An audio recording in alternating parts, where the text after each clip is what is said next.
రాష్ట్రంలో అల్లర్లు సృష్టించి అశాంతి నెలకొల్పేలా వైకాపా నేతలు దాడులకు పాల్పడుతున్నారంటూ తెదేపా ఎంపీ కనకమెడల రవీంద్రకుమార్ సీఈఓ ద్వివేదికి ఫిర్యాదు చేశారు.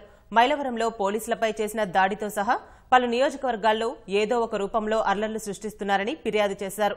ఓటమి భయంతోనే జగన్ వైకాపా కార్యకర్తలను రెచ్చగొడుతున్నారని ఆరోపించారు. అలాగే ముగ్గురు తెదేపా అభ్యర్థులపై ఉద్దేశపూర్వకంగా ఐటీ దాడులు జరిపారని సీఈఓకు ఫిర్యాదు చేశారు. నామినేషన్ తర్వాత ఐటీ దాడులు ప్రవర్తనా నియమావళి ఉల్లంఘన కిందకే వస్తుందని కనకమెడల అన్నారు.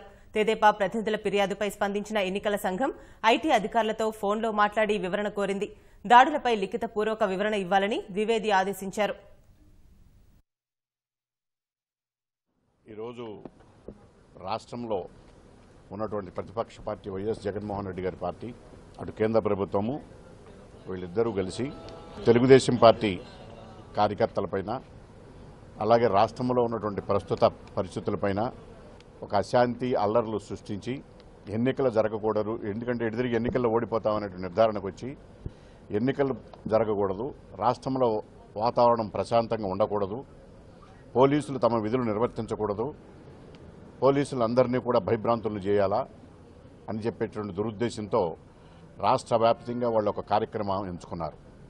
ఆ కార్యక్రమంలో భాగంగానే నిన్న మైలవరంలో జగన్మోహన్ రెడ్డి గారు ఎన్నికల ప్రచారంలో పాల్గొంటూ పోలీసు వారిపైన ఓటర్లని, వాళ్ళ పార్టీ కార్యకర్తలను రెచ్చగొట్టడం, ఆయన మీటింగ్ అనంతరం పోలీసులపైన, వాళ్ళపైన అందరిపైన కూడా జవాన్లపైన వాళ్ళందరిపైన దాడి చేయటము, రాళ్లతోనూ వీటితోనూ దాడి చేసిన ఘటన మనం చూసాం.